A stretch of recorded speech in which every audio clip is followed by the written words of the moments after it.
So let go, step one. Yeah. Step two, tune in. Tune in. Move forward. Yes, you have to tune in, and that's what open mind is about, which is that you have to tune into, well, there's two levels of what I call pure creative gold. There's fool's gold, which is surface creativity, and that's usually where you imitate what other people already have done. And that's like, for example, musicians or painters, that they go around, they listen and they buy other musicians' records, and they listen to what already has been played or recorded. And then there's core level gold that I write about in the book, which is you go into a room and a truly creative person will sit in what I call the fertile void, in nothingness, emptiness, with appreciation, with curiosity, and with an extraordinary sense of wonder. And they find their vein of gold, their true vein, not the fool's gold, their vein. Dan Hill, who wrote Sometimes When We Touch, was here a couple of weeks ago. As he was sitting here, he was doing the interview, of course, and he was writing a song in his head. He was. He could hardly wait to leave. And it's like two selves, and you write about two selves in here. It's fascinating. There's one self here, experiencing it, and there's our witness self, who's watching us do this. Yes, and the witnessing self is what we cultivate in mindfulness meditation, which part of the book is about, which is to teach us how to observe, just like right now. There's a part of me that's totally present with you, and then there's another part that's observing everything that's going on. So it's almost as if like part of us is on channel 2, another part, the witnessing mind, is on channel 4. Right. And in 1993, I had the unique opportunity to visit with the tour in Dublin of the Irish rock group U2. And I ended up being able to interview... I want some of your life. Yeah, it's a little magical. You and Bono? I actually ended up more creatively with the lead guitarist, Edge, and he's in the book. Yes. And I got the opportunity to ask him about open mind, because obviously I was researching it. And they had just come back from Berlin, and they had just done Achtung Baby, which was completely and totally outside of anything they'd ever done, because they captured that gritty, dark, magnetizing quality that Berlin has. And I said, where does the sound come from that you create on your guitar, and where do the lyrics come from? And he sat for the longest time, like 5 minutes.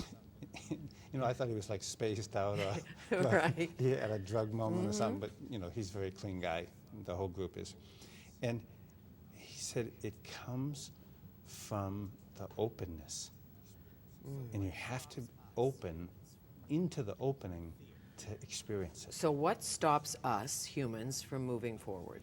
Fear. We're really afraid, not of failing, but our greatest fear is of succeeding. Our greatest fear is of becoming our greatest, truest potential. I think Marianne Williamson said She that did. many moons She ago, did. that our greatest fear is success, not failure. And we'll sabotage occasionally our success. Yes, and we'll sabotage it because it's familiar to return to the old. And it feels safe, but it's not, but it feels safe. Most evident sign of wisdom is continued cheerfulness, someone said. And I don't know if it's true, but it makes sense to me. Do you like to change? Depending on what it is. Do you like to Not change? always. I have monkey mind. I can make up anything. So, you know, if you tell me something, and then I'll go home and work with it, and I'll make up a scenario that could never possibly happen. Like, if I did that, this could happen, and it's not true. And so I have to always say to myself, who says? Yeah. Or what if that did happen? Who cares? Who cares? You know? That's a good one. That's a good mantra. The Persian philosopher, who says? You know, who says? Okay, keep that going. Now, if somebody has a terrible tragedy, loses a child, Yes. Loses a family, unforeseen crisis. I know you worked with a couple Yes, I who had lost 2 kids. 2 kids, terrible car accident. They went out to a meeting, and the nanny was to take the 2 children on a play date, a 7-year-old girl and a 4-year-old boy, and a drunk driver crossed the midline, totaled the van, The nanny crawled out unscathed, but both children died instantly. So the family was wiped out in one night, and they came to see me.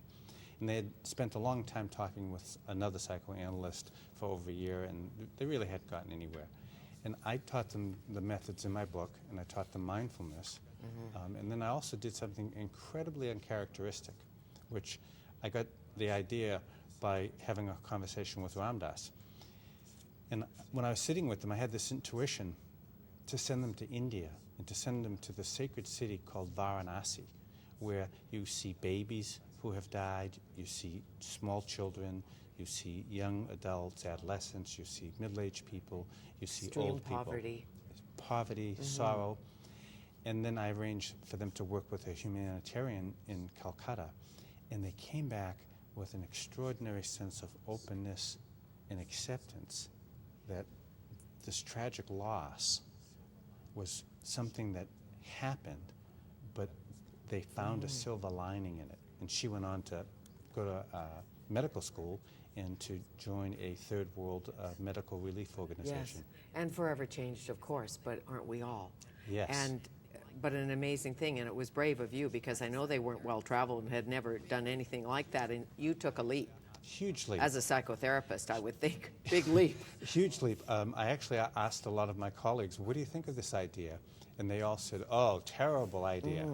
So I called up Ramdas, and he was in Massachusetts, and he was on his way to a Buddhist retreat, and he was in a phone booth, and he said, Ron, let me meditate on this. I think you've got something here really special. He said, it's so far outside the box that I think it's going to be healing for these folks. And it was. And it was. George Bernard Shaw, as you know, you see things, you say, why, but I dream things that never were, and say, why not?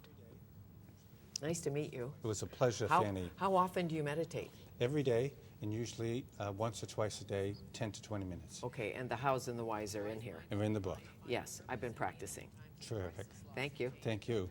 Wise Mind, Open Mind, Finding Purpose and Meaning in Times of Crisis, Loss and Change, Dr. Ronald Alexander, our guest.